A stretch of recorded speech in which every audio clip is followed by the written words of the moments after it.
Welcome to the show. It's Club Corbie for Tuesday, May 19th, 2020. May 19th, the day that will live in infamy. Wrestling fans know what I'm talking about. Everybody else doesn't know. If you go to YouTube and type in Kane May 19th, then you'll understand. But anyway. Also a day that will live in infamy because it's the day that Club Corbie extends from Twitch and YouTube to Periscope. So we are now available across 3 different platforms. Welcome to any new viewers watching. This is Club Corbie. This is our daily live stream where we create comics and comic related art every weekday from 2 PM to 4 PM UK time. And I am John Porter. I'm the creator of the comic book series Corinne Morgan Corbie, which you can read at readcmc.com. And for the last couple of days on stream we have been working on a project to, I'm going to have to adjust my windows around here because I've got Streamlabs and Clip Studio Paint in the same window. We have been working on sort of a mini project that has just been taking place on stream. I haven't been working on this really outside of the live streams. What we are doing is creating a poster of the main cast of Corbie as of the end of issue 4. In fact, this artwork was originally done just as a pen sketch a couple of months ago to commemorate us reaching issue 4 and the end of the first story arc. So what we've been doing over the last couple of days is, the last couple of days on stream I should say, is working on just adding the colouring and refining the art, so we're going to continue to do that on today's stream. The first thing I'm going to do is get set up with the colours here. I've picked out the colours for Headmistress Craven because we're going to start colouring her today. We did a bit of refinement of her line art on yesterday's stream. One thing I think I will do before we start is just, first of all, let's clear up that line, but also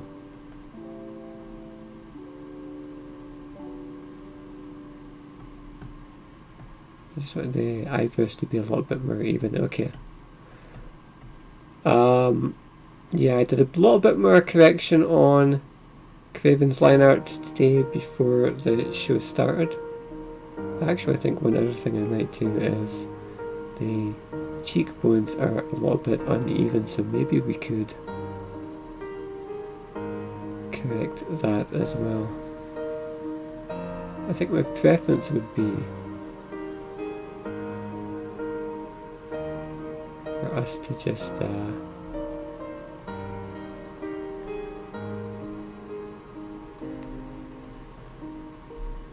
bring this one down. We're going to make a gap when we do that, but let's make them a bit more even.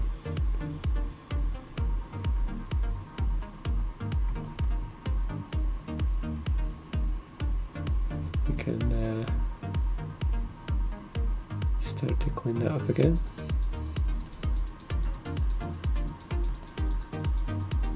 Fill that in.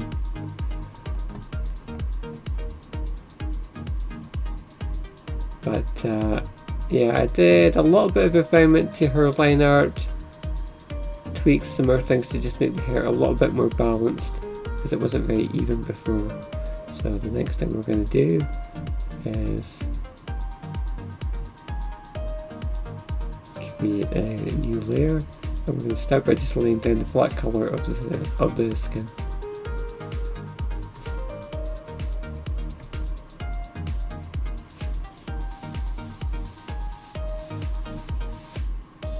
I did the same thing that I did yesterday. You've got to make sure in Clip Studio Paint, when you're picking a colour,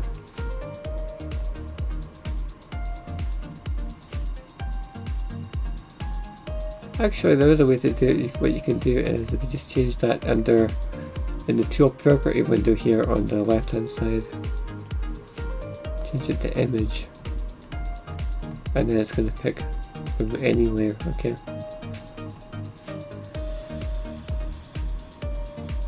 But by default it was set to just pick up the colour from whatever layer it was active on. That's been bugging me for a couple of days now. I don't know. I had never seen it do that before, or never noticed it did that before.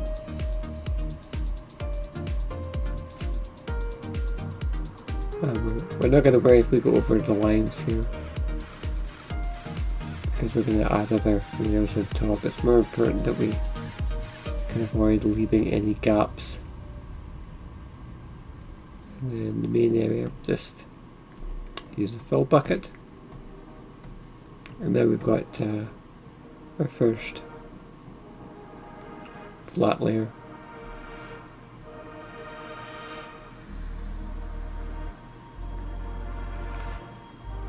We'll add in the colour of the hair above that on another layer. So we start off just very basic.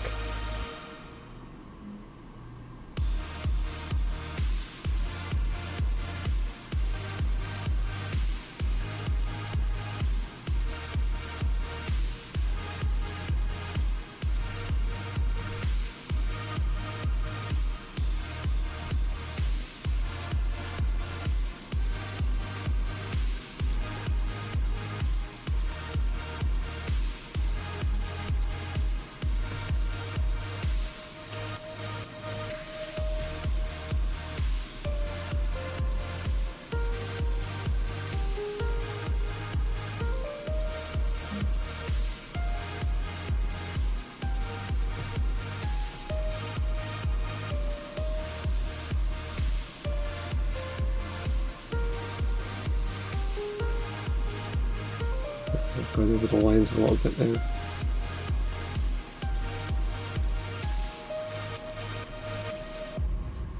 That's fine, we'll just erase the excess now.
Okay, I don't know what's happened.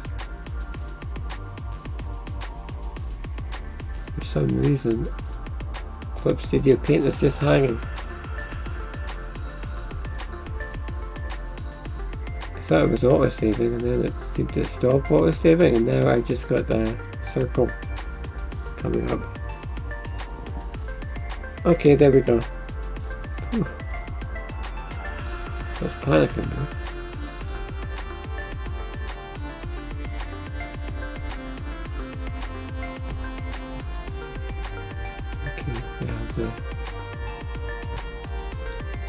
Okay, we have the hair down. We'll move on a little.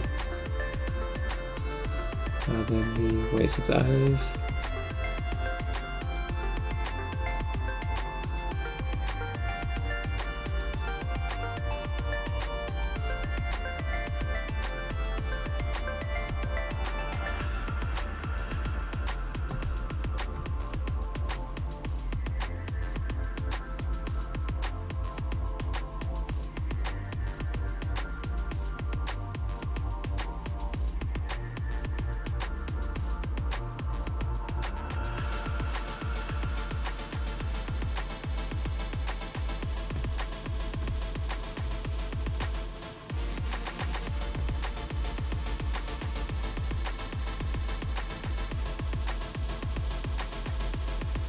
Kind of feel like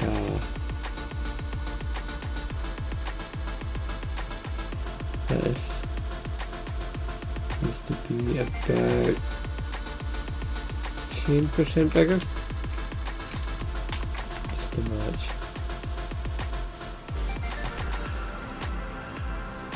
There, they're both a bit more balanced.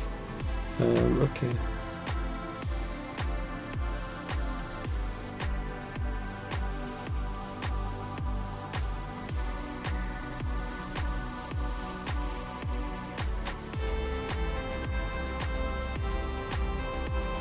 Again, that goes back to what I've talked about on previous streams about trying to make sure both halves of the image are in balance in terms of the hair is even on both sides, is usually what you want, but the eyes are proportionately similar. You know, that the ears are placed about the same, around the same sort of, in the same sort of placement and the same sort of size. In this case, actually, one of the ears, yeah, one of the ears is noticeably higher than the other, so we're going to have to fix that. Okay, we'll come back to that, but for now,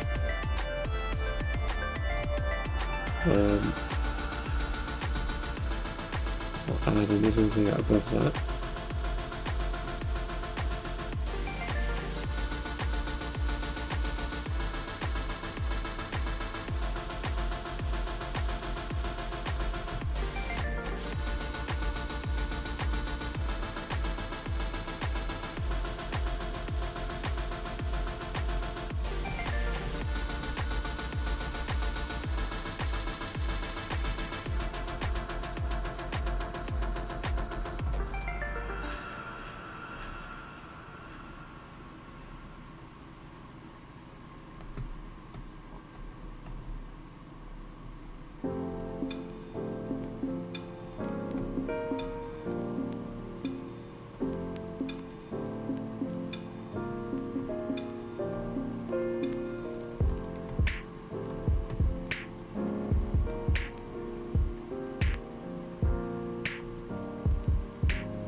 Okay, we missed a spot down here, so I'm going to go back and correct that. 2 spots, in fact.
What we're going to do is we'll shut the colours off just now.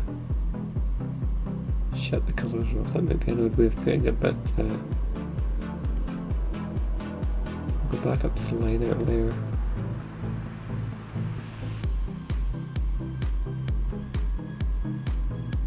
And we'll just make that correction in terms of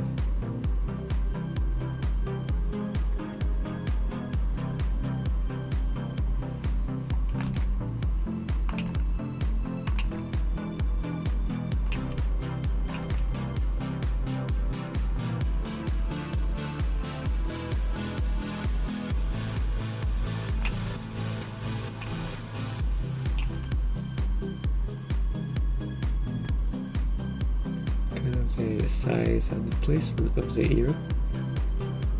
Just going to extend it out a little bit.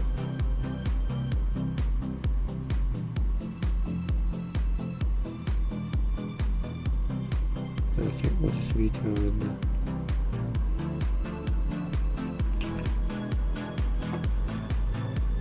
the ear details. Well, that'll do.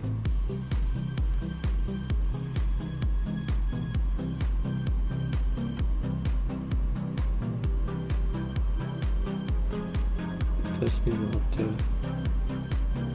do a little bit of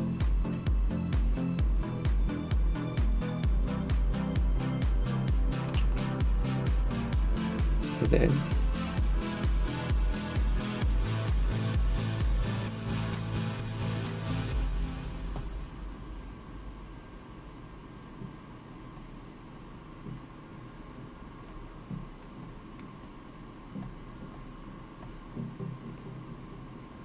But okay, so we have our basic flat colours down there, and we can start to add in some shading. But before we do that, the one thing I will say about this is because of the way that the detailing was done and the placement of the shadows on the hair, up until now, every character I've done the shadow being on the right side, sorry, on the left side. This time, we're going to have to swap it around, so we're going to have the light on the left side. Which I'm not happy about, because I'd like everybody to be consistent, but I'm not about to redraw all the detail in the image just over such a minor thing. Especially for a group shot like this, it's not like the characters are existing together in real life, it's just sort of a montage of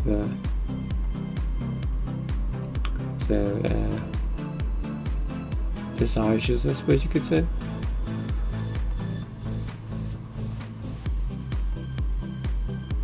So what I'm going to do is start with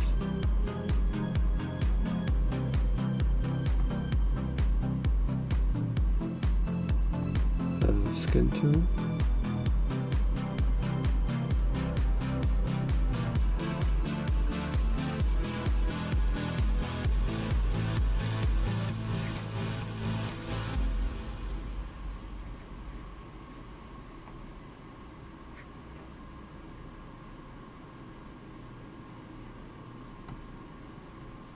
I actually felt that the jaw is very uneven. Can I go in and make a quick correction on that maybe? Let's see.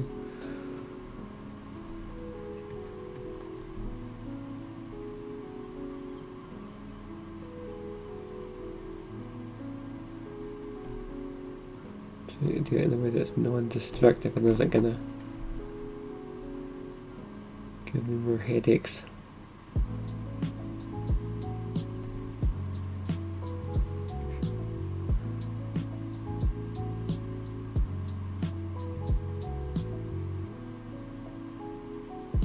Well, I'm at it.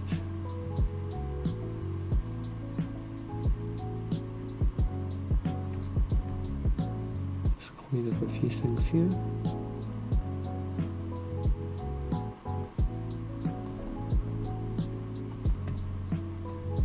Okay, right, we're back.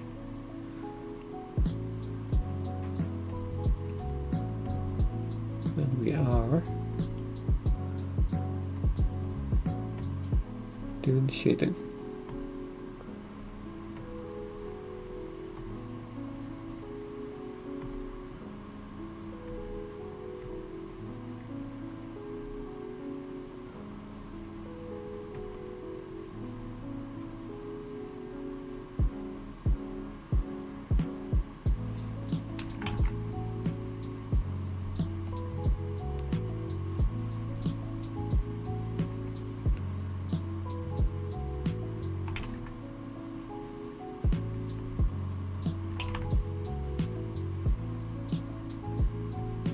Add in a little bit underneath the hair here as well.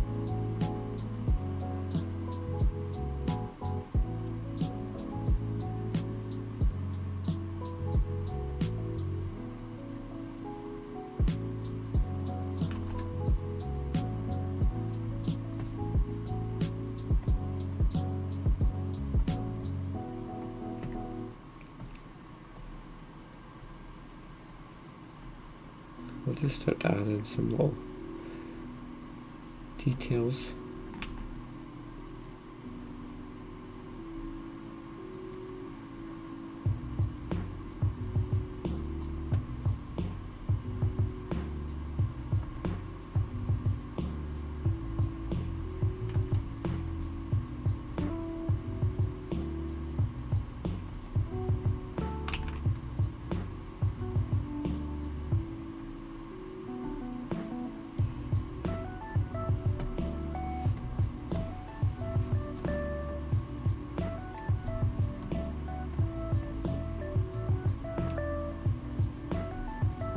And we'll go up a layer again. Add a screen layer. And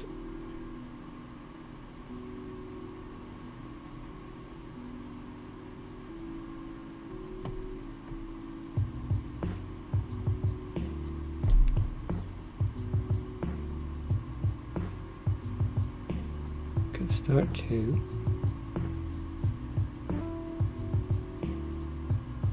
add in the details where the light is going to hit the image. In this case, the light is coming in from this side, so it's going to actually hit this side of the nose, so we're actually going to draw that not in shadow as we usually do.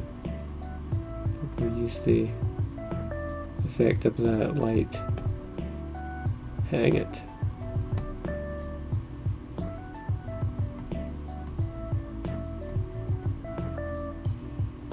Back to anything.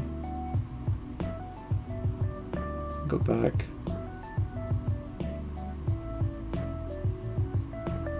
To the multiply layer.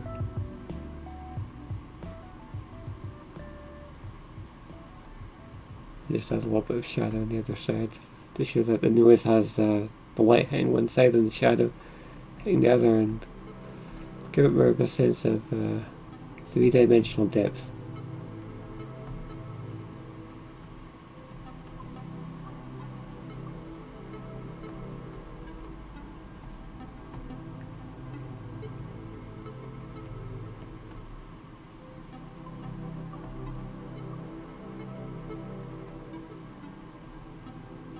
I'm going to start with the light on this on the hair.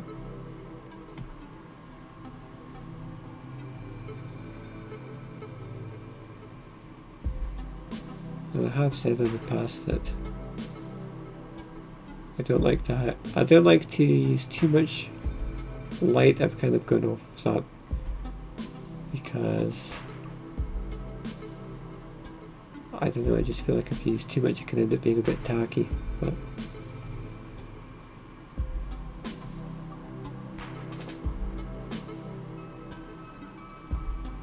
I think a little bit of light applied strategically here is really going to help to give her hair that kind of sense of volume and buoyancy.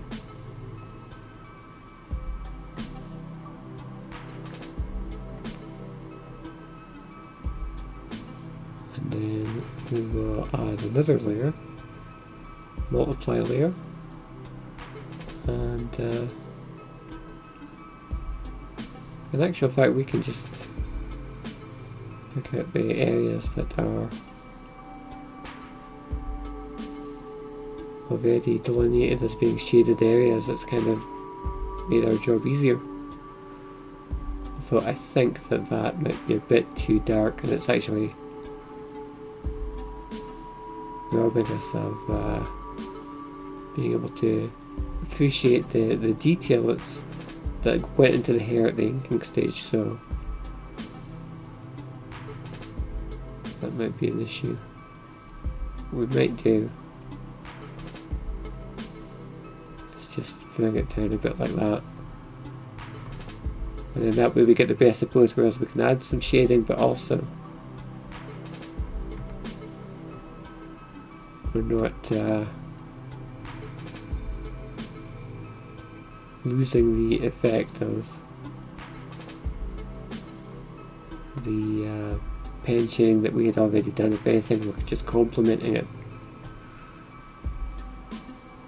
or enhancing it.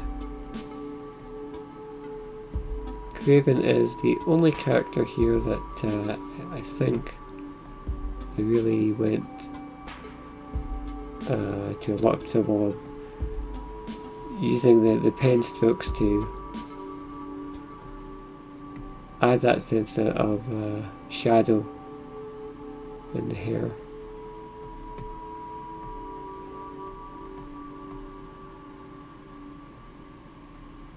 I think we'll leave it there, so we don't want to do too much.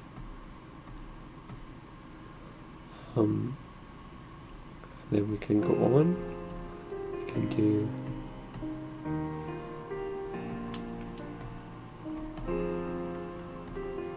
her outfit as well. I don't think Craven's suit jacket is normally quite this pale, this sort of violet colour.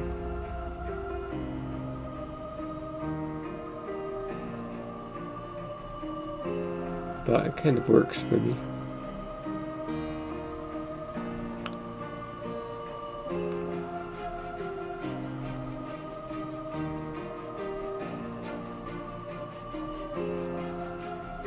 I use a lot of blues and violets, purples, silvers and greys. You'll see are sort of reoccurring colours across the colour schemes of a lot of the characters in Corbie, and kind of across just the way that the comic is presented as well, in terms of the branding and the iconography of the comic as well. A lot of use of electric blue and grey and those sorts of colours.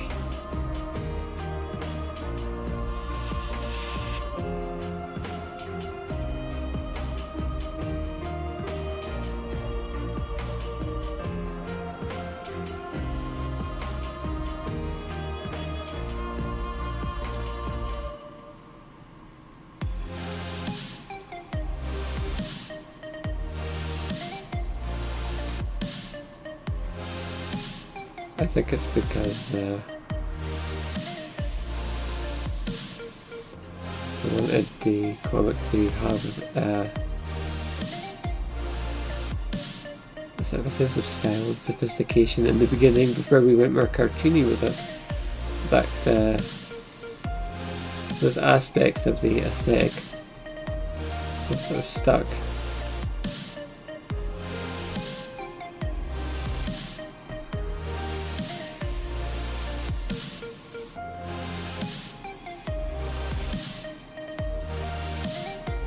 So I don't know, I feel like it's a very sort of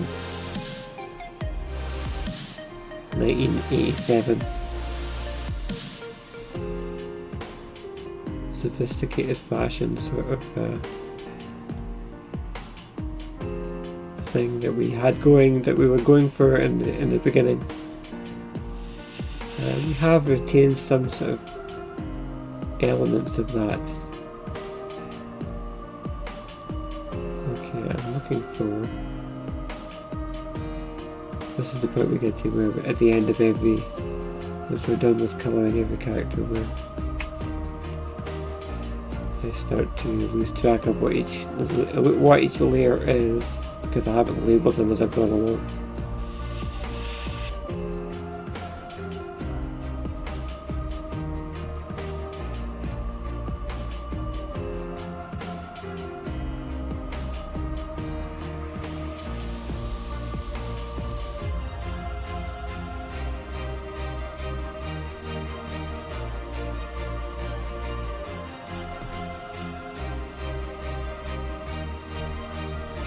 I've added a little bit of lip gloss there as well, just to help her stand out a little bit more and make it a bit more visually interesting.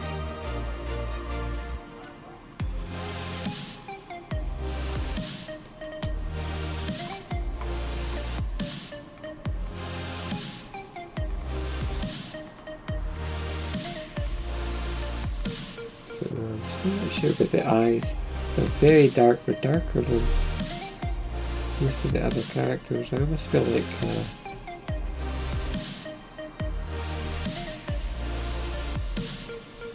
wonder if I could just tweak them a little bit using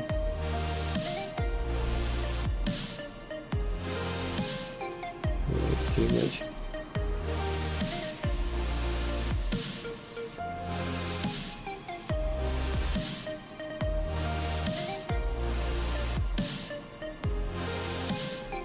Yeah.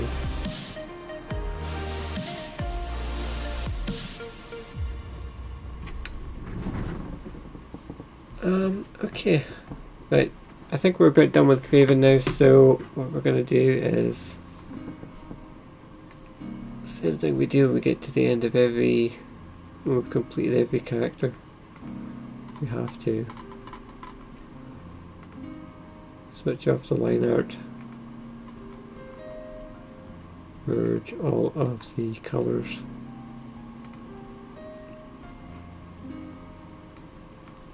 switch it back on, or we can get rid of that our palette there.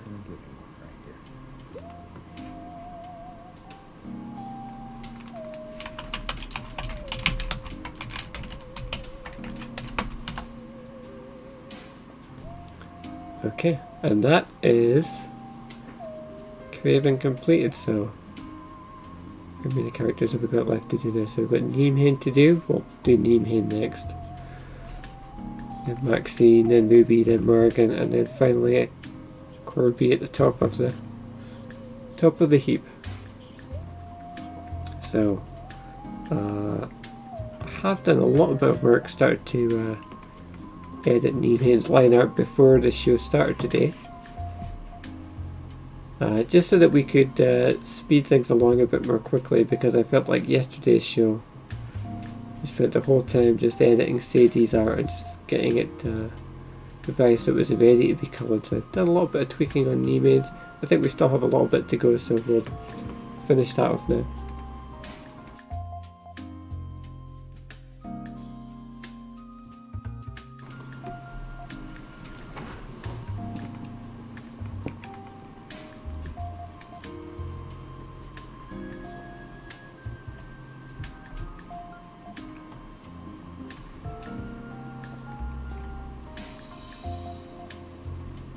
Yeah, I think these are officially colouring and editing streams we're doing in the series now rather than just colouring streams, because I don't know, I feel like it's almost deceptive to just say that we're just colouring and then we spend 45 minutes just fixing some art up before we even get to the colouring stage. Not deliberately deceptive, of course, but I just think we need to be upfront about these things, so.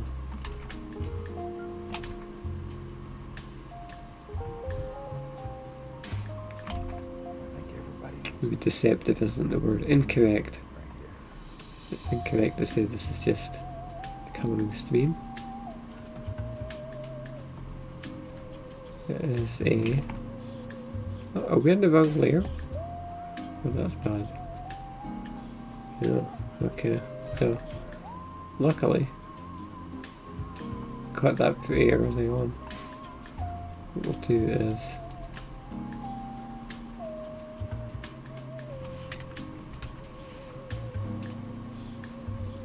highlight our selections and then just clear them on this layer. Go back up to your line out layer and just hit fill and make sure you fill in the right colour. There we go, now we're on the correct layer.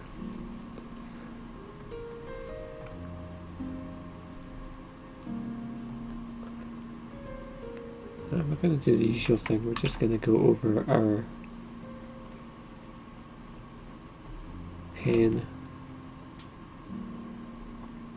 our inked art we did, and just clean it up a little bit.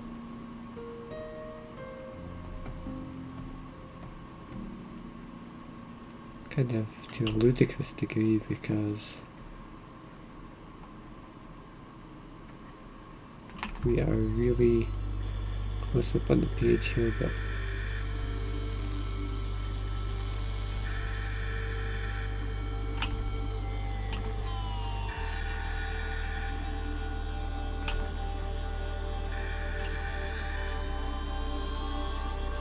let's just kind of enjoy the process, because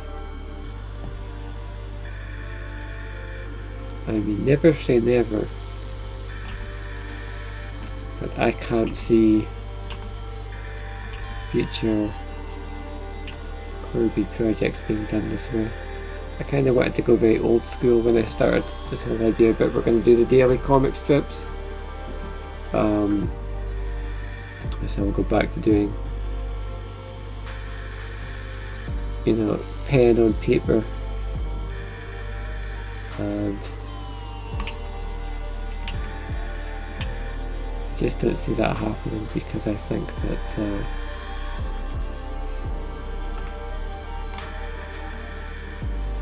I just end up wanting to clean everything up.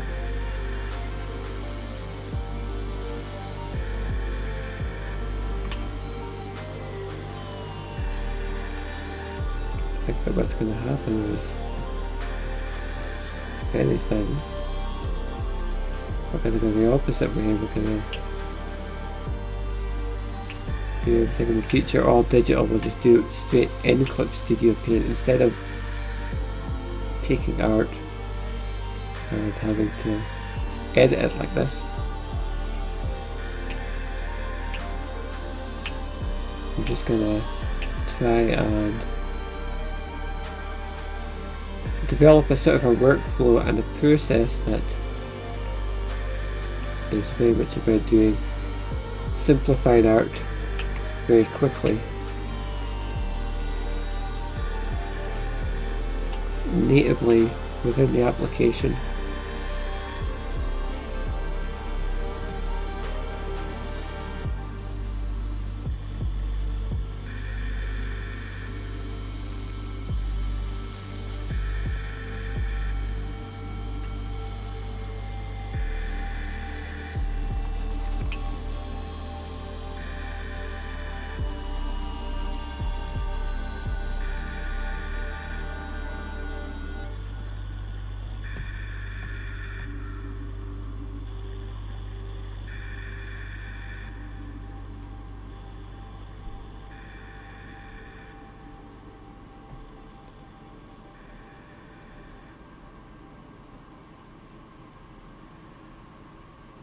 gonna just remove this shadow up here because I think I'd rather just worry about the shadow and shading underneath the hair when we actually come to colouring it.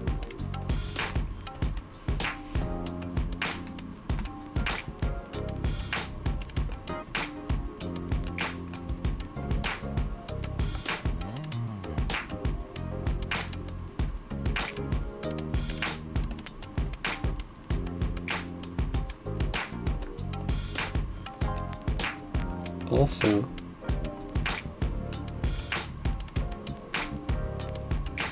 I think that this side of the hair is a bit unbalanced.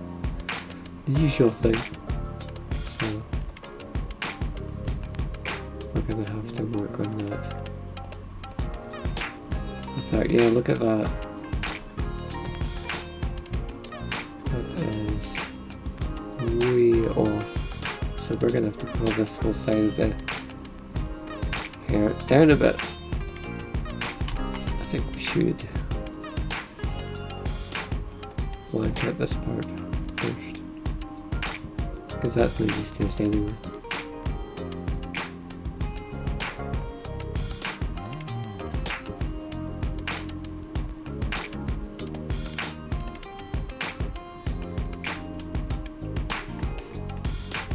Probably in our basement this too.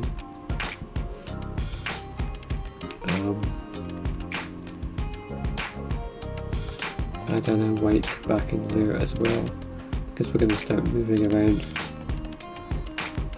big chunks of this image as we try to get everything to line up.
That's a lot more even now. We still need to make a few more adjustments.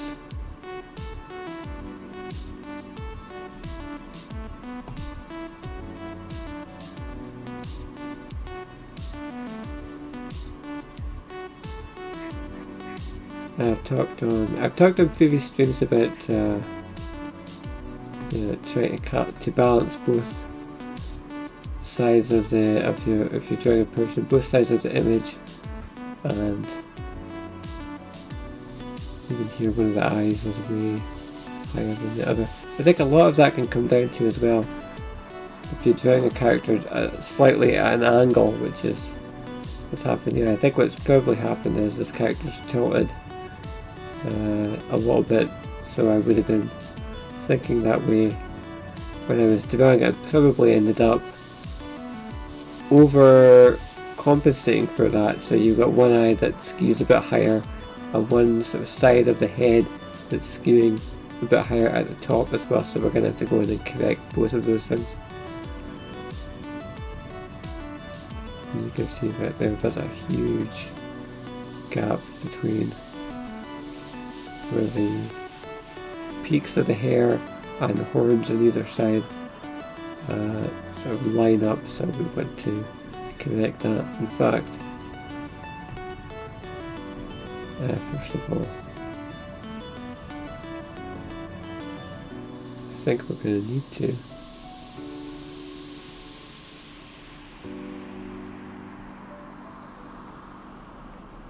move this character text, if only temporarily. Move that over there, just so we have a bit more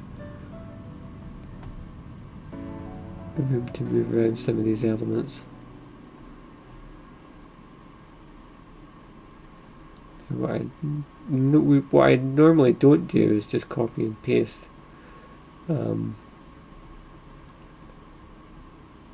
left side out and the right, because I think I was talking about this in the last stream, that I think you can end up getting a very sort of sterile, artificial look that way. We don't really draw that way where everything is 100% identical on both sides, but on this occasion I might just do that, or at least a variant of that.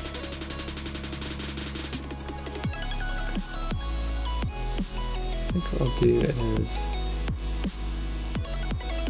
first of all we'll do a little bit of cleanup on this.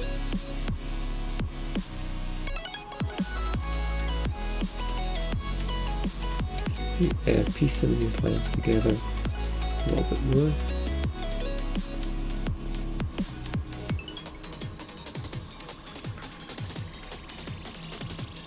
I think we need to make sure that we're not butting into Morgan's line art up above while we're moving some of these things around as well. I'm gonna just copy the part that we want.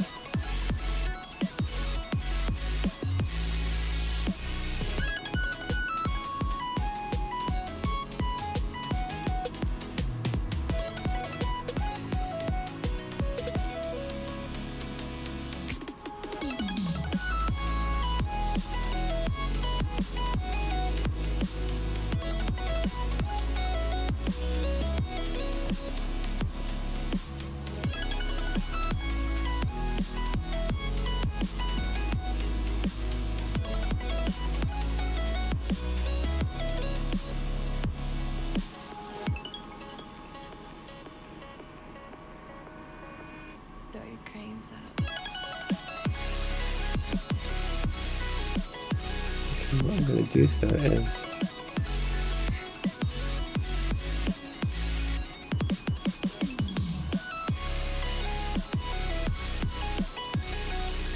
rather than just not exactly roll. Roll it in like this.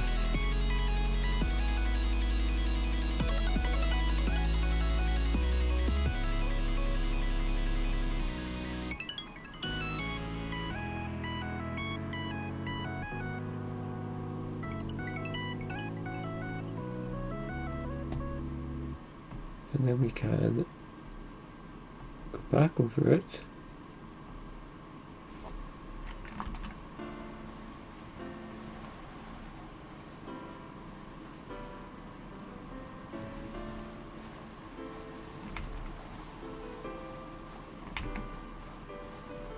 And the thinking here is, because what I've done is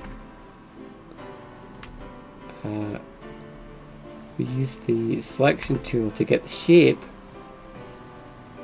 of the left version of the image. Created the selection, flipped it, and then we had sort of like a cutout of the shape of the left side mirrored to the right. But rather than have an exact version of it, just did sort of a partial fill in there.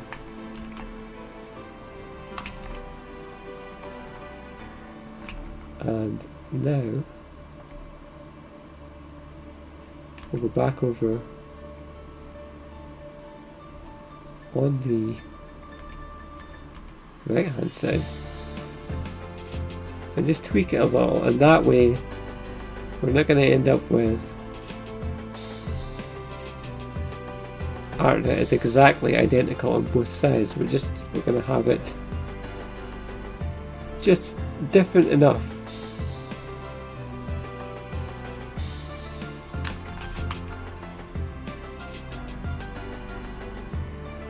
So we kind of have our cake and eat it too. This way we have this whole side of the head can be proportionately quite similar to the left side, but also just be visually different enough.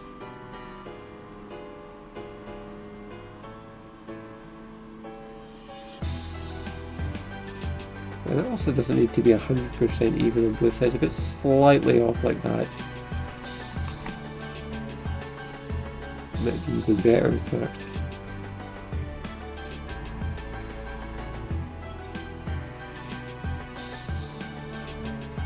We just don't want it to be way up, you know, much higher on one side than it is on the other. And we don't want the horns to be way off either, so we're trying to achieve balance or symmetry, you might say, but not perfect balance, not perfect symmetry, just a sense that everything is generally where it should be.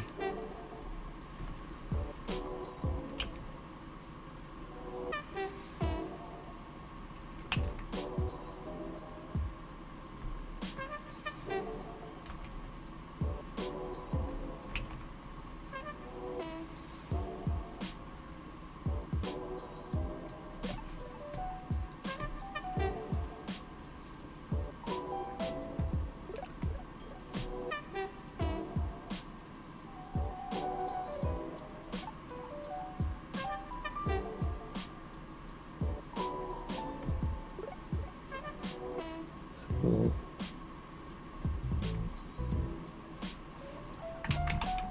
try and get the layer that we pasted in to start to connect to the rest of the line art as well.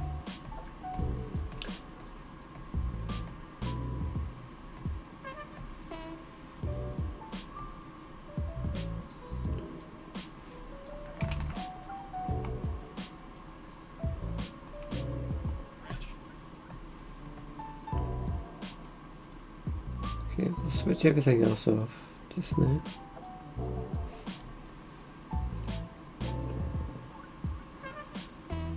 Television advertisements. I think Eat Fresh is a great slogan. They managed to convince the entire continent, if not the globe, that eating a foot of bread was somehow good for you.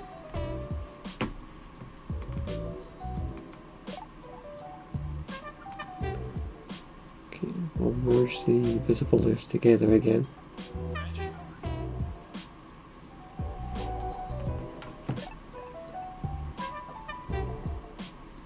Switch the line art back to multiply, and then we will be back on our way. Actually, I'm going to make another connections there because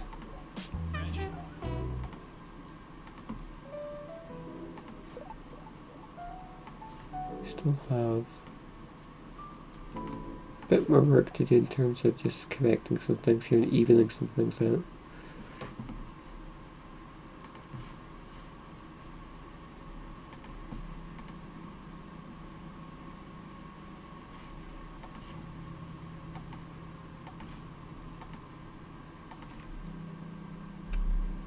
So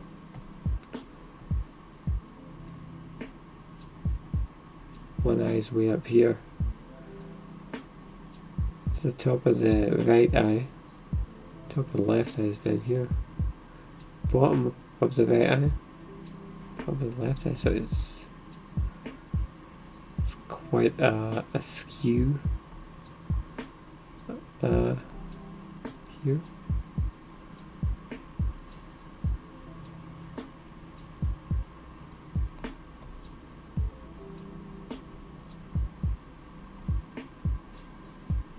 So we'll bring that down a bit. In actual fact, I don't think we'll bring it down. We'll put it back up because I think what's going to happen is we're going to end up with a lot of forehead there. We bring the eye down. Just sort of, all of this up here. That's going to be a lot of real estate, and all of the face is going to end up crammed into a very small area. A better idea would be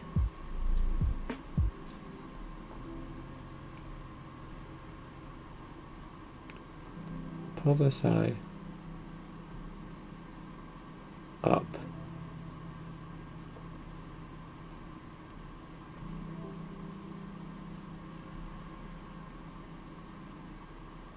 And then that is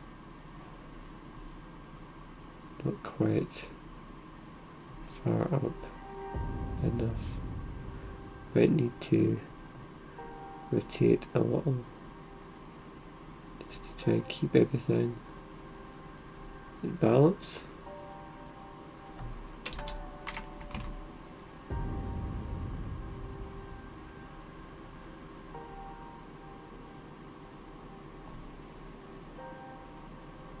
Again, they might not be 100% perfect. One eye is also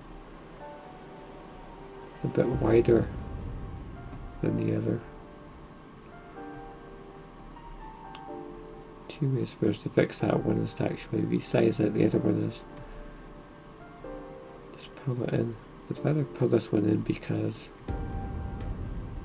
I like to have a bit of breathing room around the eyes to add in the eyelashes and just generally keep this sort of space somewhat clear.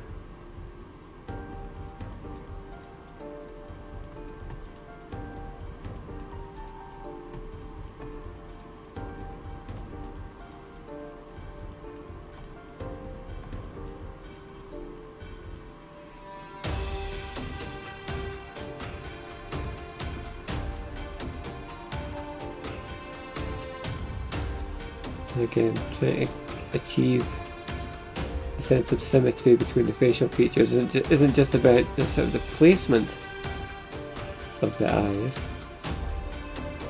and the nose. Not so much the nose, there's only one nose, but the ears, everything that we have two of basically. But also about making sure that the shapes are somewhat similar as well.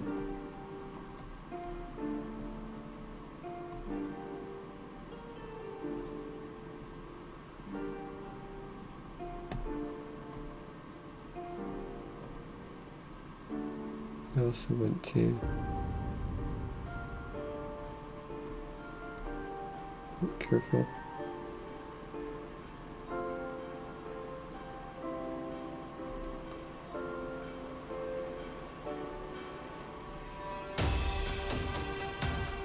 Move the back to the center, and because of the anti-aliasing that got applied there, we've got a bit of a ghost effect now. So we're going to have to go and correct that in a second. That's the downside of once you start to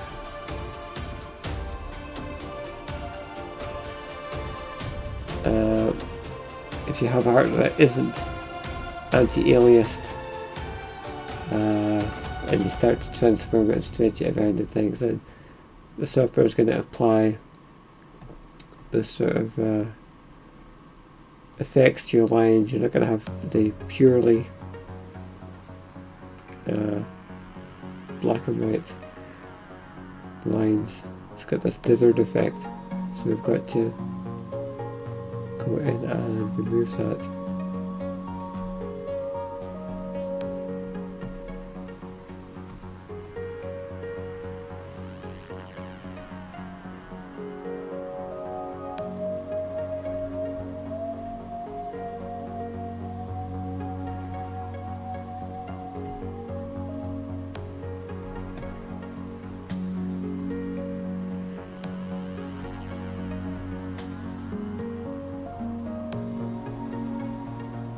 again, it's one of these things where you're not going to get 100% perfect, but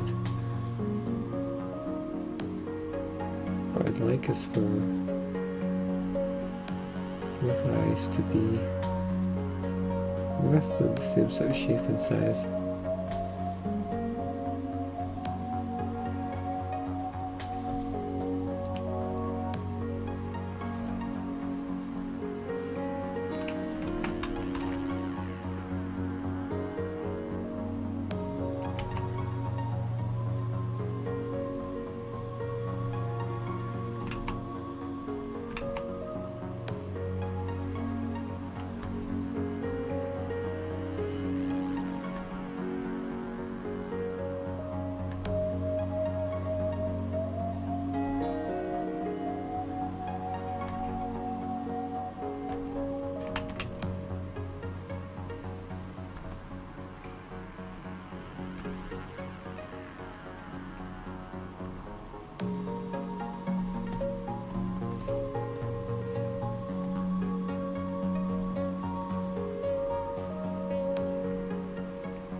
And you can sort of see why I'm quite keen to start to,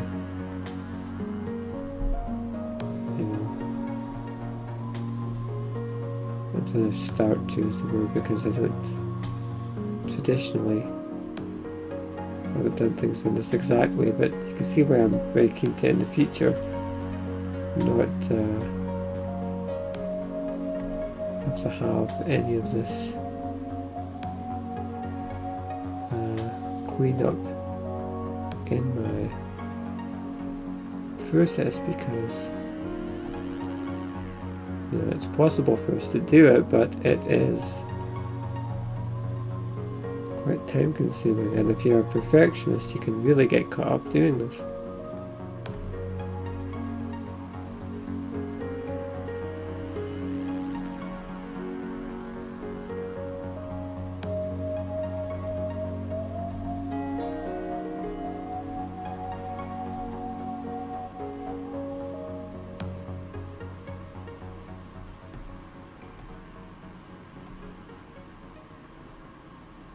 I feel like the shape of that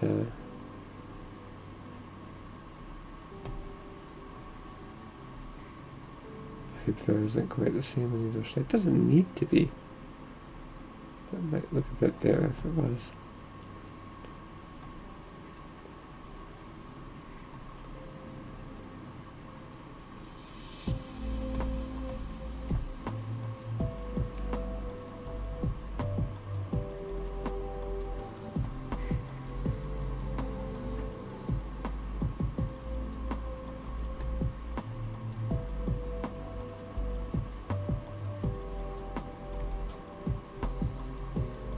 Also, this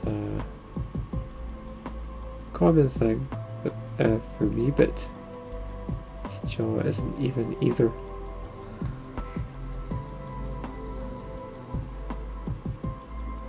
I'm gonna have to go in, fix that up. That's a bit too squarish now.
Still a little bit too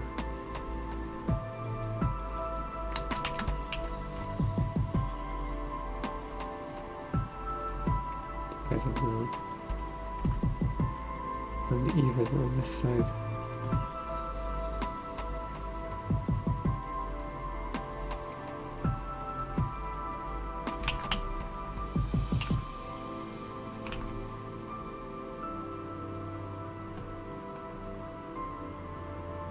Again, we have the thing where the cheekbones are a bit higher on one side than they are on the other. My preference would be for them to line up with the mouth. So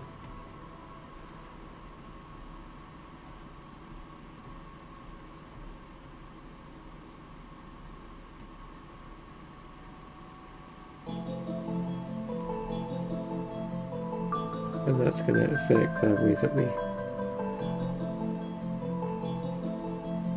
look at the jawline as well.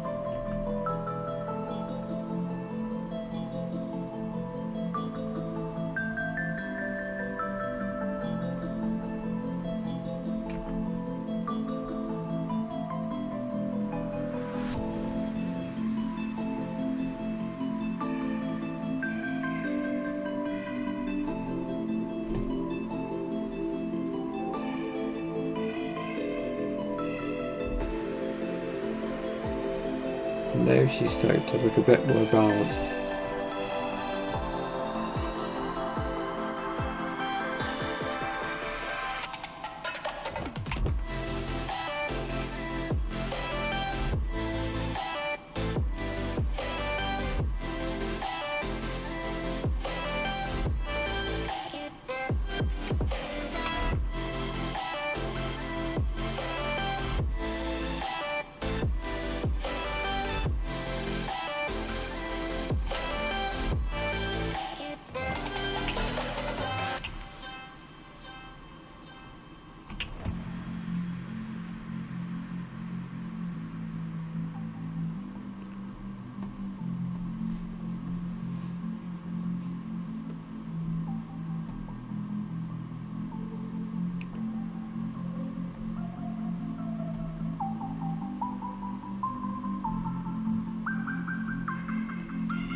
Let's just get rid of the eyelashes and we'll add those back in.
think I'm gonna redraw the scarf here as well, or at least this side of it.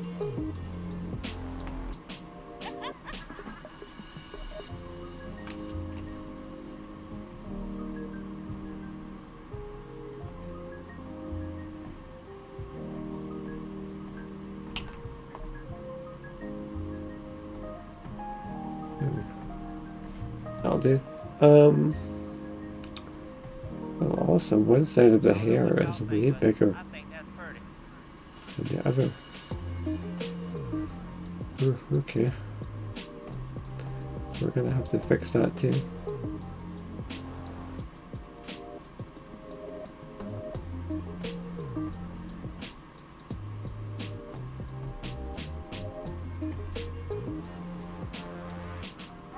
It's funny that even things that I wouldn't think could get that wildly out, out of balance.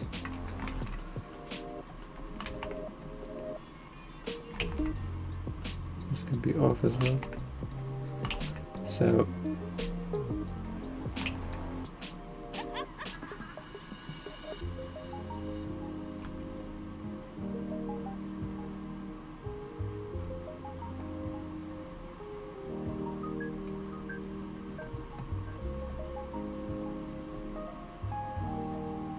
sort of feel like I think the best way to do this would be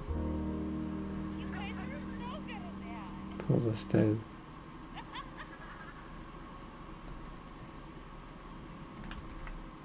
Well, in fact, we're going to have to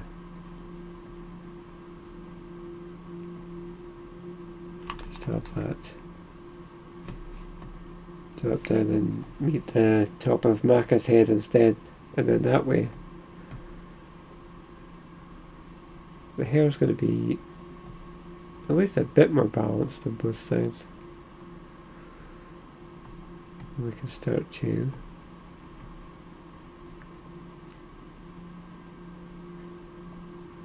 reconnect everything.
It really isn't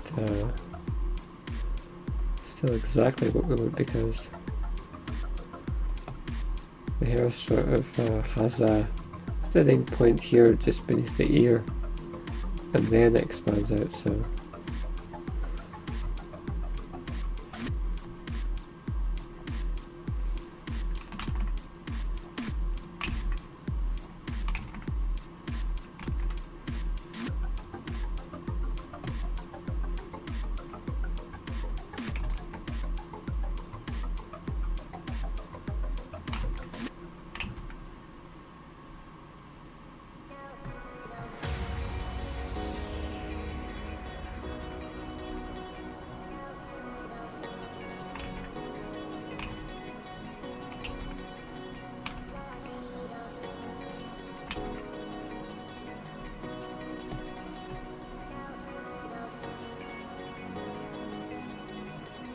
I think we're almost at the end now in terms of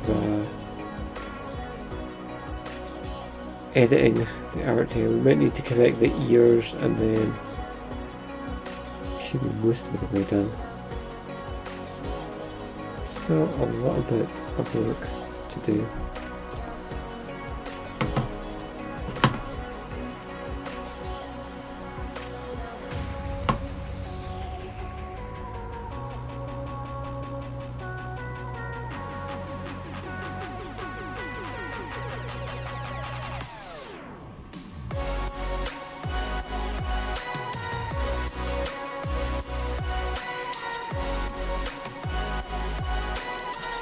Back on, and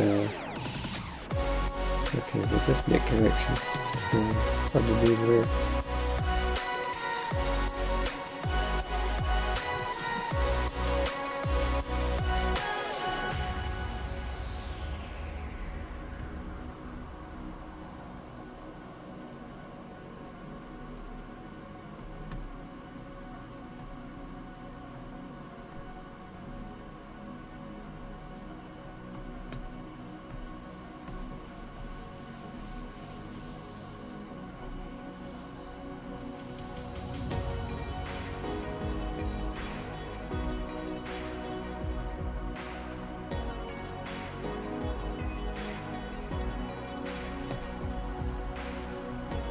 Okay,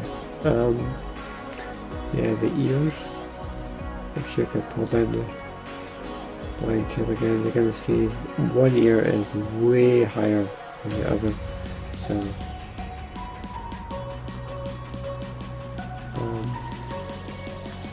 in this instance, I actually think that the upper ear is in a better position.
And you'll notice that one of the ears, is showing a bit more than the other one.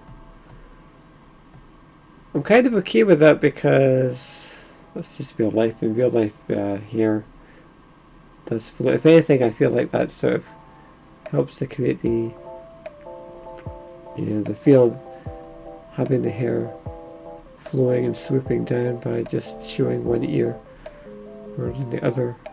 I might just correct it a little bit, so maybe if we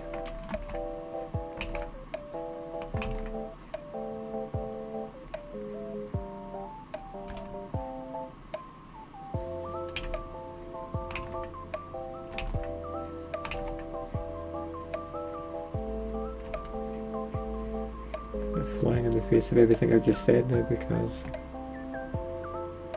that's a lot closer. And it's going to be closer still.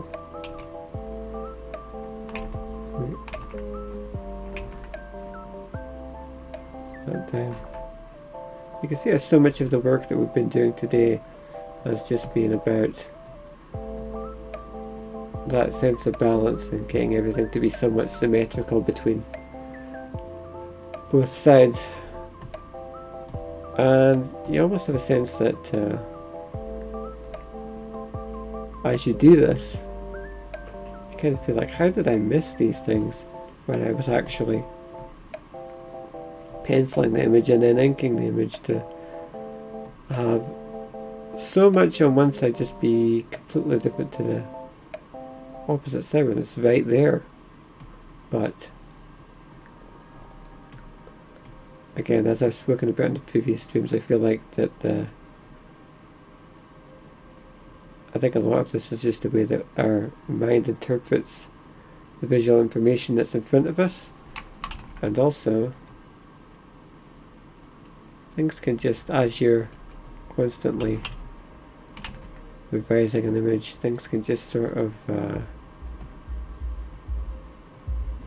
shift for one, you know, shift up or shift down, shift left or shift right. Things can just start to move around as you're refining an image.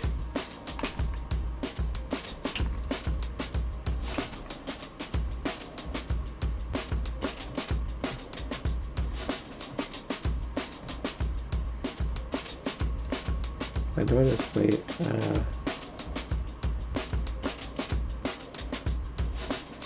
we're very fortunate to live in a time where we have the technology to fix these sorts of things, because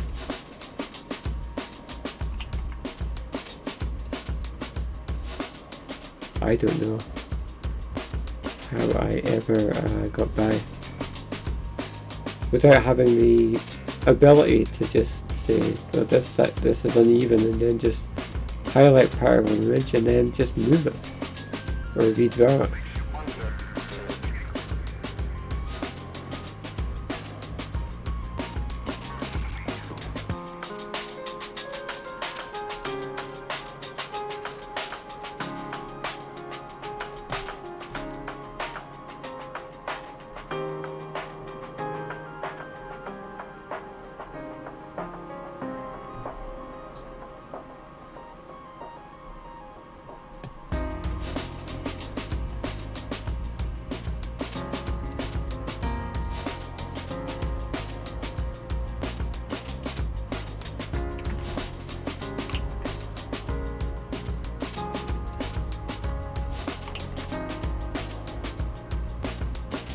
How long have we been working on this now? It's been a couple of sessions. We've put in a good few hours into everything that we have done here, and we're still going.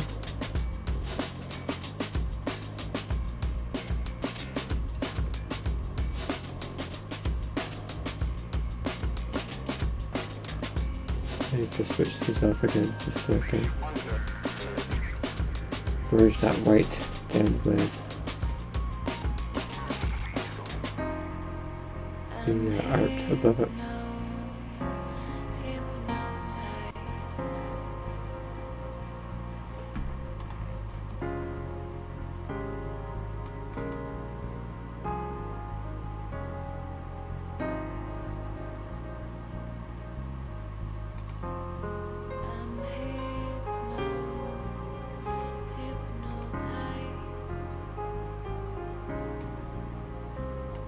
So, yeah, we've done a fair amount of work now. Still have some ways to go, but we must have put in how many hours now? We must have done about 10 hours of work just on the colouring part, without even considering without even factoring in the amount of work that we did over, in the months past to pencil and ink this image. And I can't wait to post this on Instagram and enjoy my 2 likes. You think I'm kidding? No, that's really what's gonna happen.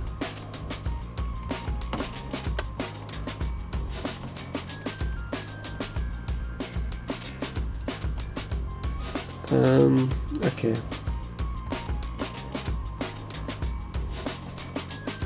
I don't think there's much else to fix here. I think we can go in now and maybe we can polish up this side of the hair a little bit more.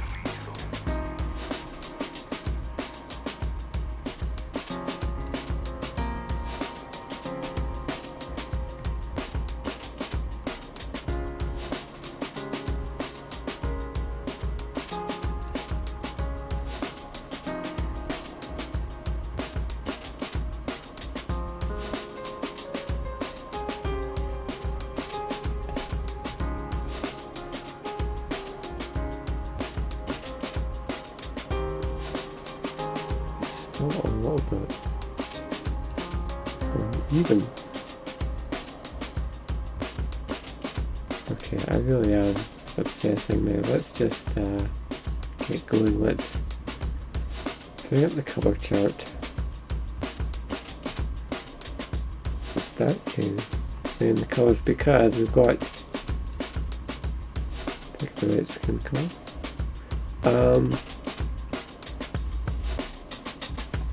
Got about half an hour left on today's show.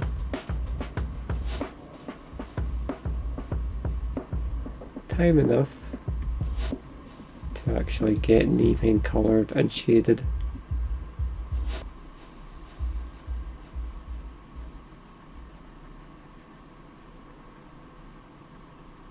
And again, I don't care if I go over the hair here.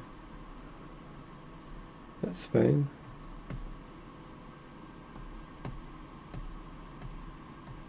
As long as all of the areas that I need to be covered with the skin tone have that ground covered, so to speak.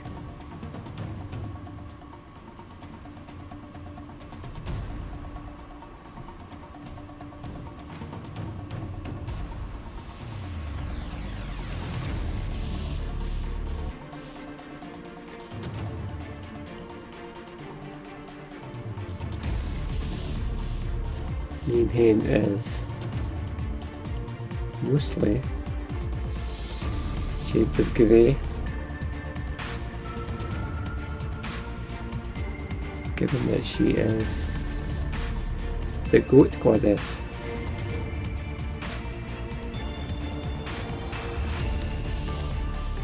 Neem Hain associated with the goat, Maka associated with the horse. At least in our version of the mythology. And Morgan associated with multiple creatures, actually. Most obviously was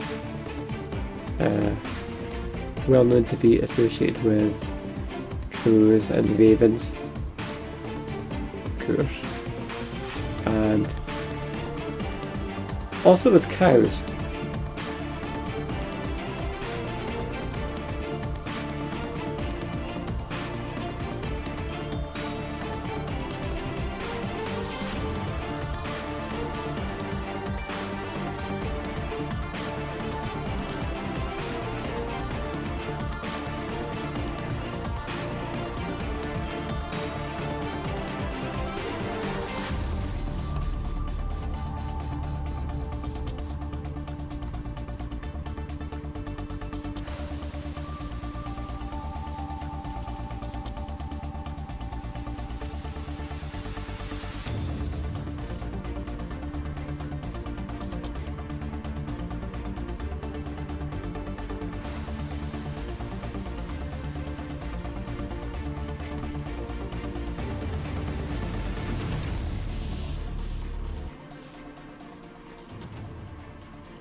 when you are laying down the colours like this,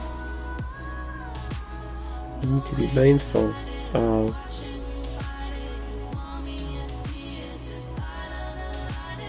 making sure that you don't leave any spots open, so that when you go back and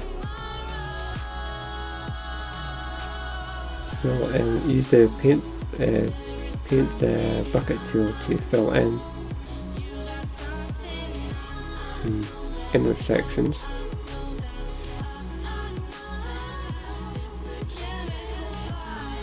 Any areas that are underneath the actual line art, you're thinking about making sure that they all line up, because if you don't, then what ends up happening is you have to turn the line art layer off like this, and you're looking around trying to figure out where you left a gap. But hopefully, yeah, that one's a perfect fill, so that's great.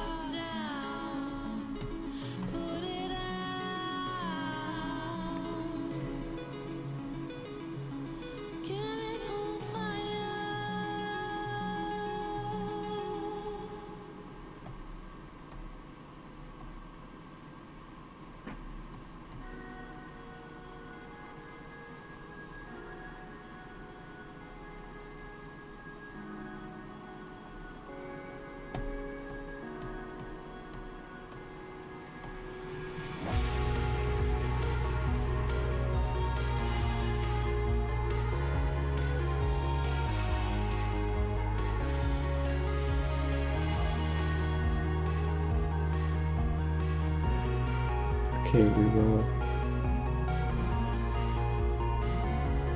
add the whites of the eyes next, I think.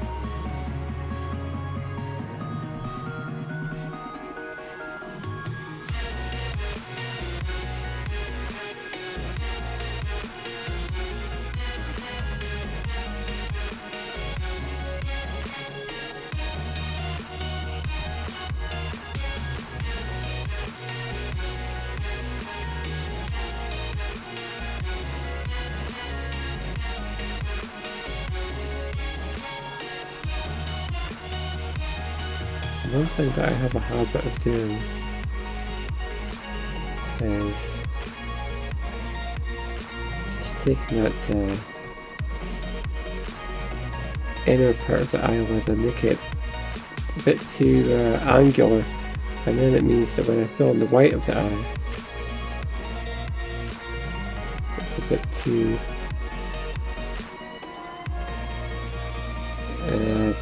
it means that I have to fill it in at sort of an odd angle just to get it to fit. So I'd rather round it out a little bit. I know it's going to be a bit less often. Okay, anyway.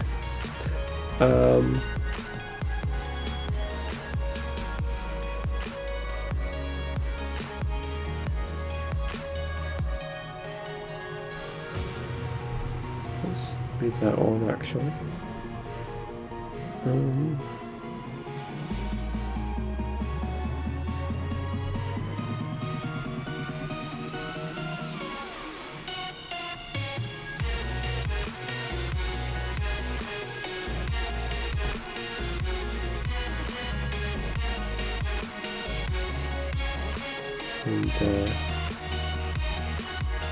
Newman's colour scheme is mostly greys, but also some gold mixed in there as well. Even the eyes are this sort of gold colour. And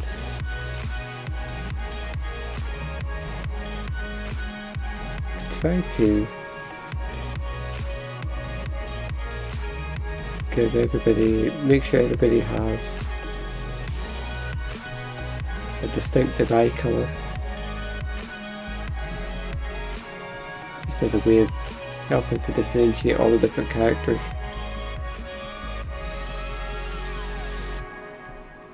Which isn't gonna be much use when if we switch to a black and white comic format, but well, who could have known?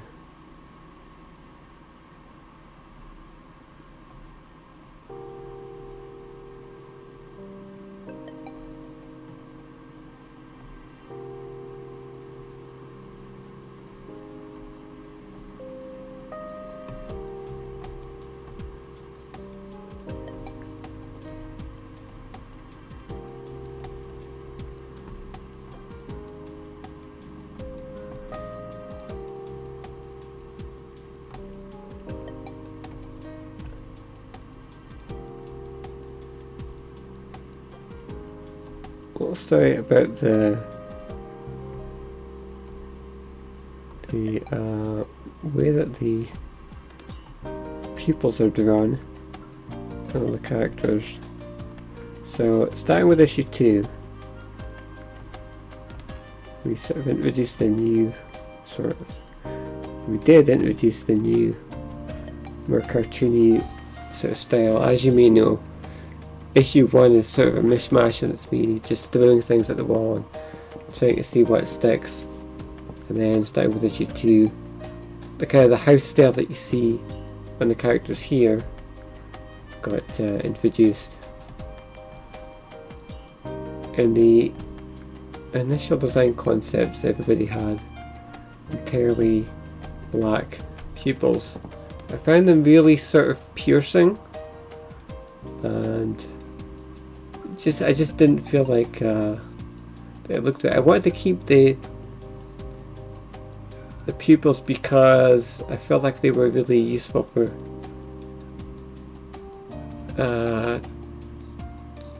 just being able to tweak the expressions and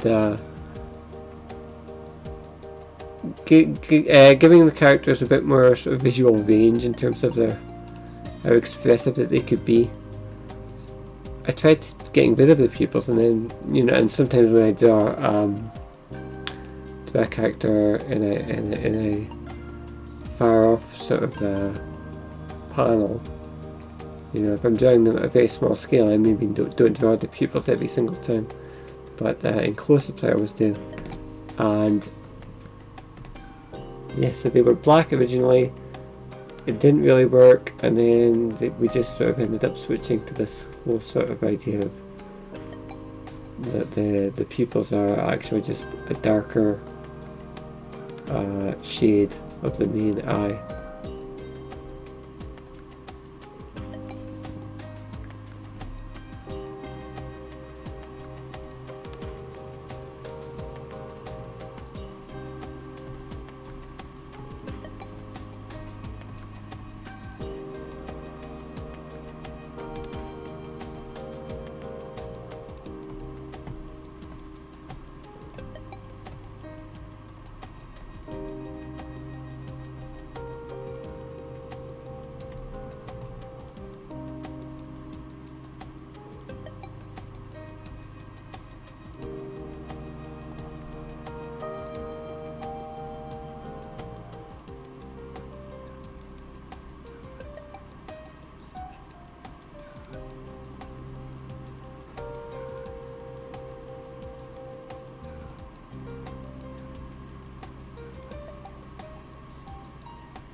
Just fill in that area down here.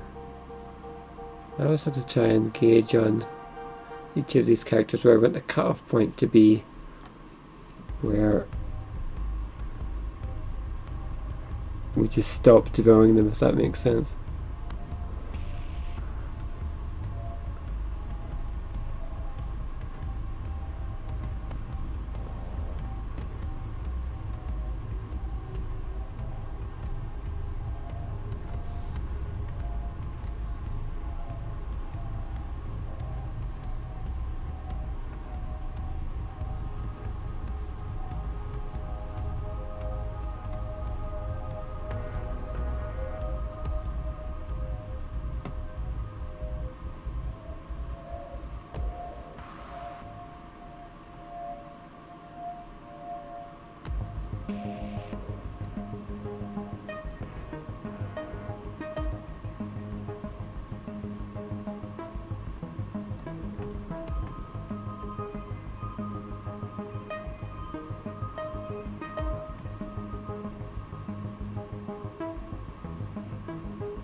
So that's kind of an awkward bit here because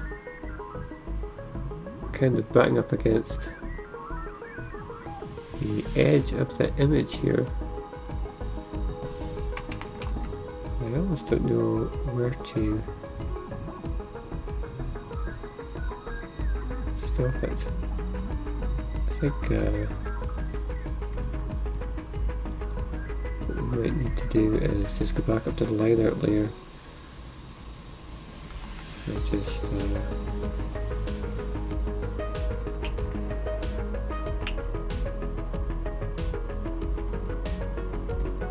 a little bit more of the shoulder there, just to help define it a little bit more.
Okay,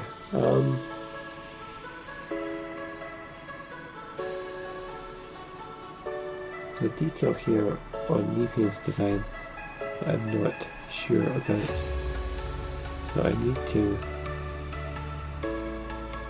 go open it up and double check it.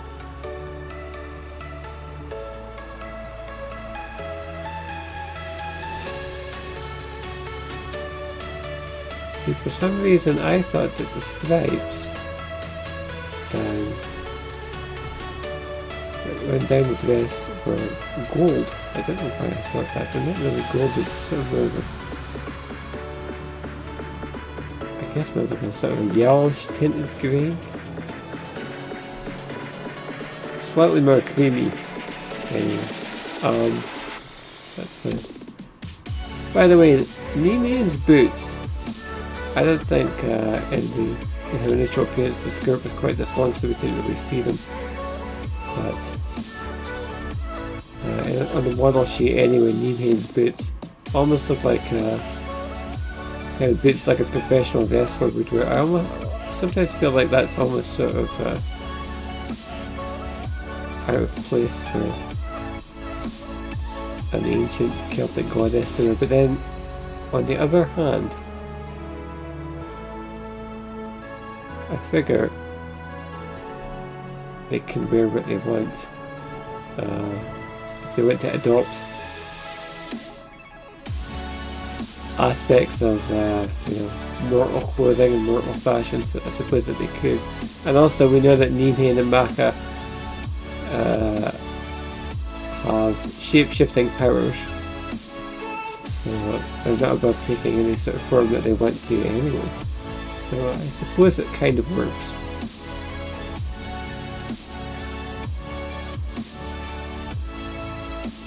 I suspect that how they dress in the present, and whatever year it is that you're reading the comic, 2020 at this point, is I'm sure in the ancient past they would have worn slightly different attire, if not very different attire, and that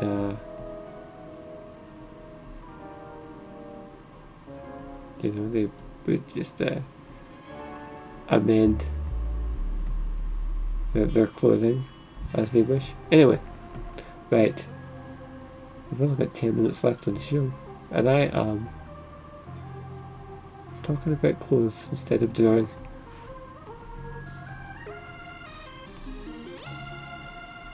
But just something I thought I would point out.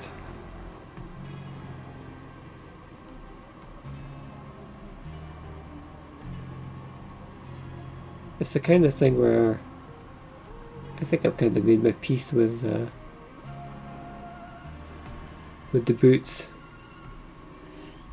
Kind of wondered at first if it's like, well, should I really have gone that way with it? I think I'm coming around.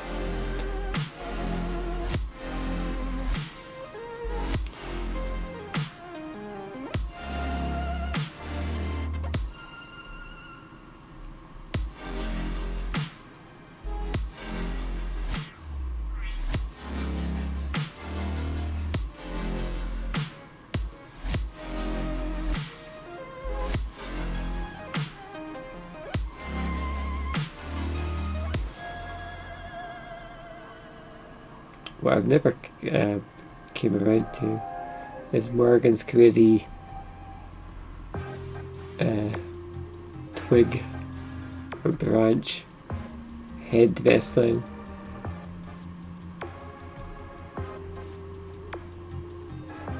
I think it was one of the biggest design mistakes I've ever made, just because it's so impractical to draw.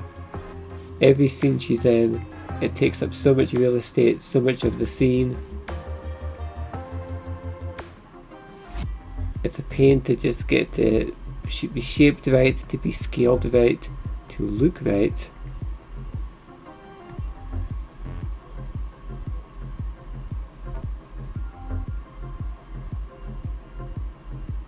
And I haven't thought of a way that I could canonically,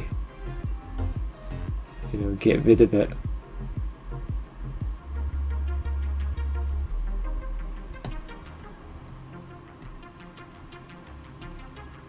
But the idea does cross my mind sometimes.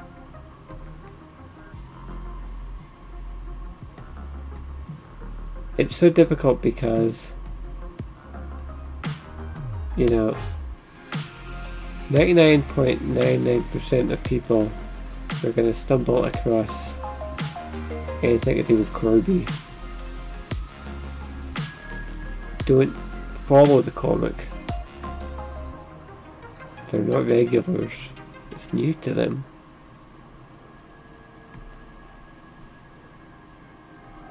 I realise that when I have interactions with people again, say on Instagram.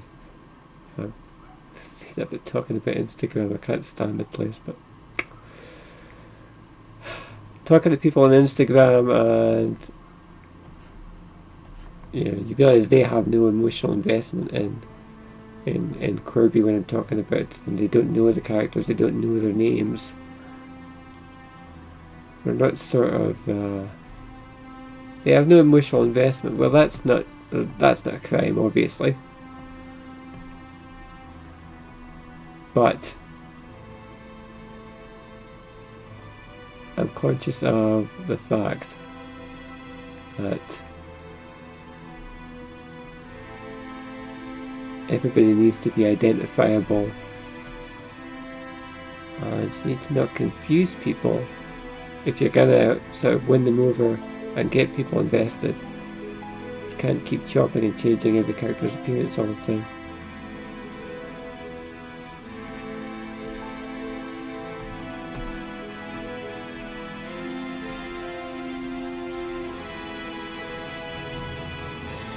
At least that's the way that I'm looking at it anyway. It's almost like a form of branding, I suppose, in a sense.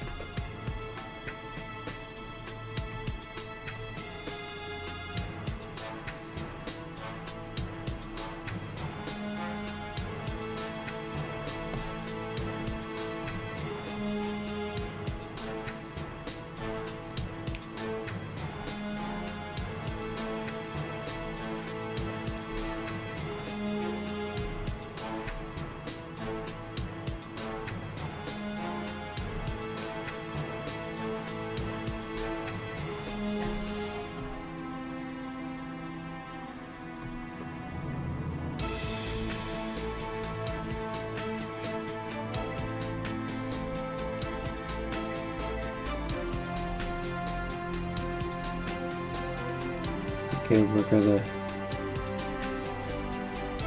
add in a little bit more dark colour, I think, just to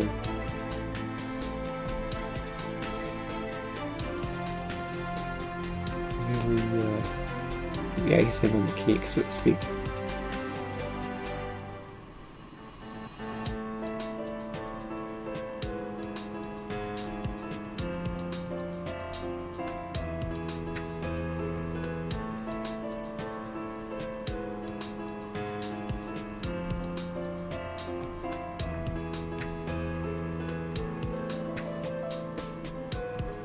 I really think that to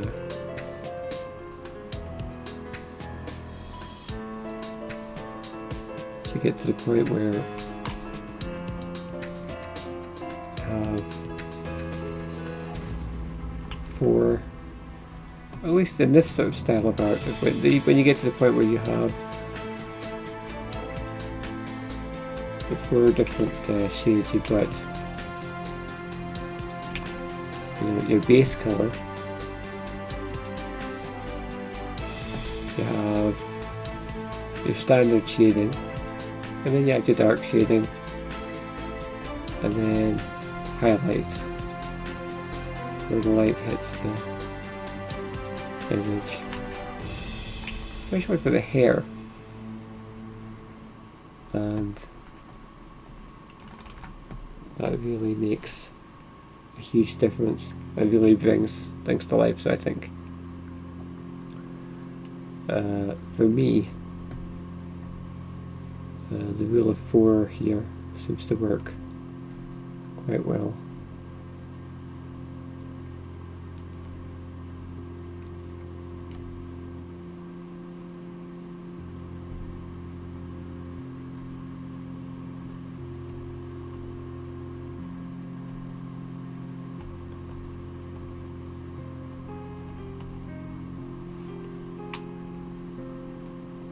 Okay, we're very close to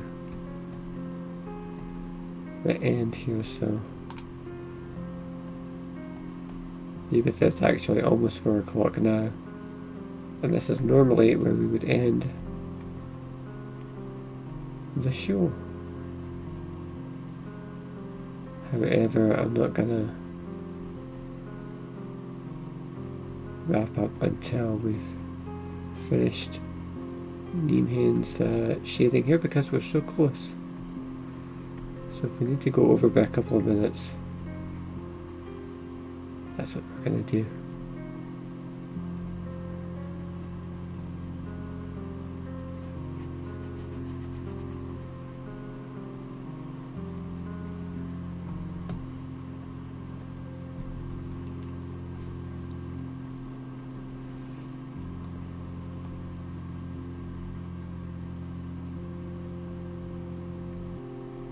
Again, we'll just use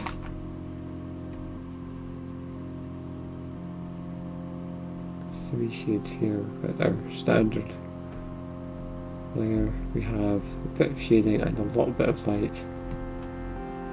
Really, even that is just enough.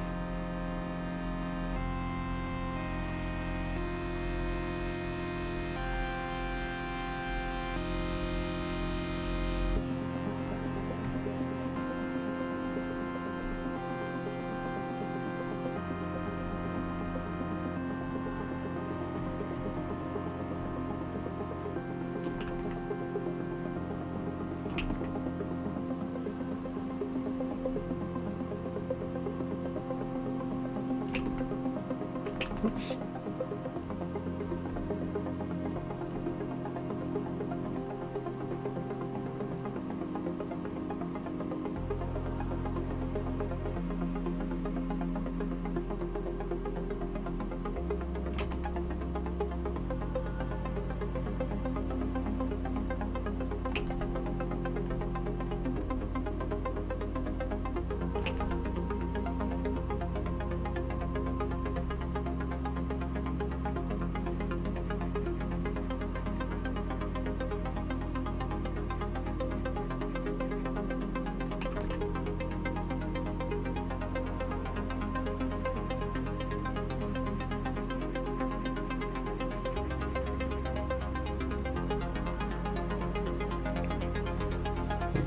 darker here as well, just for these sorts of folds in the scarf here, maybe a bit down the side,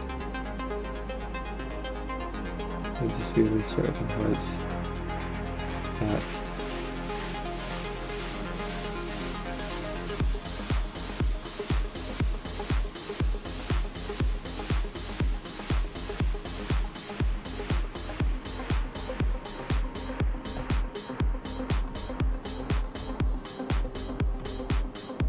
That's maybe not perfect, but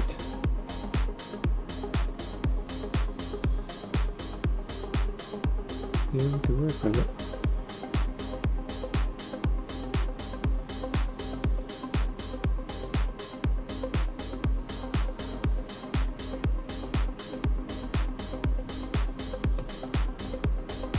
And then we can add another layer on top of that as a skimming layer.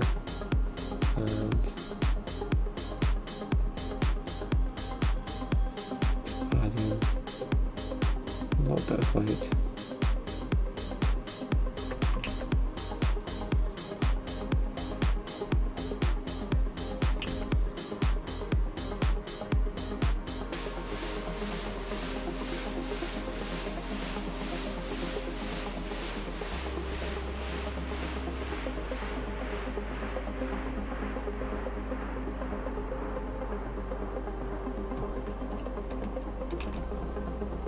I think that really gives the scarf a nice feel that it's like a really shiny sort of reflective piece of fabric.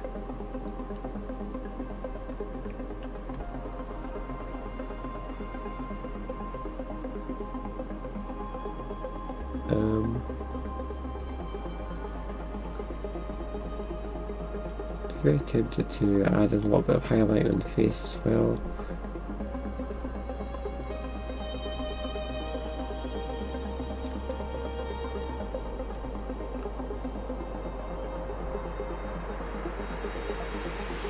What have we done? Oh, it's saving. Okay.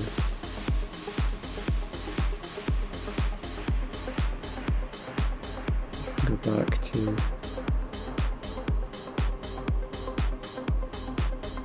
this layer and just add in a little bit of light and just see how that looks.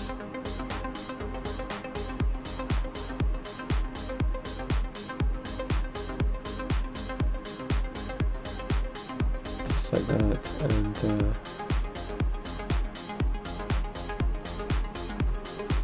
again, I'm really wary of adding too much sort of light, especially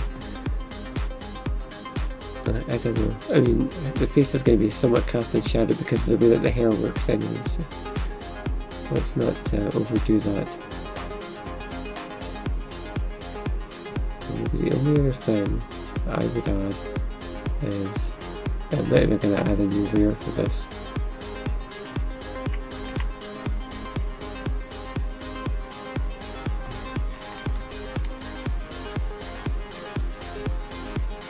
I'm just going to highlight the lips.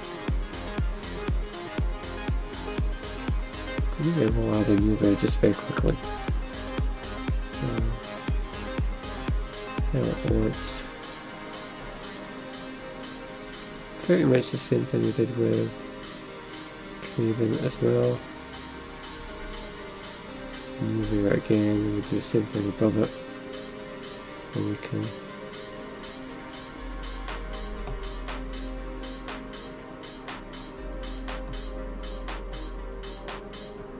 that. And with that, I think that Neemhain is complete. And we'll switch off all of the other colors.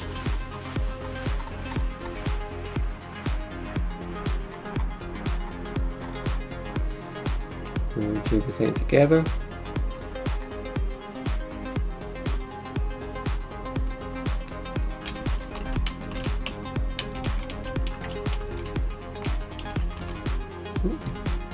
Colors even. There we go. Put everything back on. 1, 2, 3, 4, 5, 6, 7, 8 characters completed so far. And that is going to do it for today. We will return tomorrow. We'll go up to the next row, I suppose, and we will start with Maxine, because Maxine's face is just really screwy and I don't know what is going on with the proportions there, so we're going to have a heck of a time, I think, editing that into something salvageable. But we'll work on that. It's always a work in progress, and that's what we do here in Club Corbie. We chip away at things and just work on it, take it one day at a time. And I hope that it's educational, and as we go you can see what the process is, how we fix certain issues. That's been a big part of working on this piece, certainly has been looking at what are some of the problems that can come up with your digital art in terms of getting the proportions right, and what are ways to correct some common issues that you might have while you're drawing. So yeah, if you'd like to support the stream, it's ko-fi.com/Corbie or streamlabs.com/Corinne Morgan Corbie, and yeah, you can find us on Twitter at ReadCMC, and now on Periscope at ReadCMC as well, on Instagram at ReadCMC. We're also on YouTube, we're on Twitch. If you search for Club Corbie on YouTube or Twitch, you'll find us there as well. And of course the comic is there as well. The comics are always there. There's 4 issues. There's about 75 pages, I think it is, worth of content between the 4 issues of Corbie that are up so far. So if you're curious about any of these characters and who they are and what their backstories are, yeah, I would encourage you to check it out, and I hope you'll enjoy it. But for now, that is going to do this, and I hope to see you back tomorrow, whether it's on Twitch or YouTube or Periscope, wherever you join us, for the next edition of Club Corbie. And so I'm going to sign off, and I hope to see you again on the next show tomorrow at 2 PM.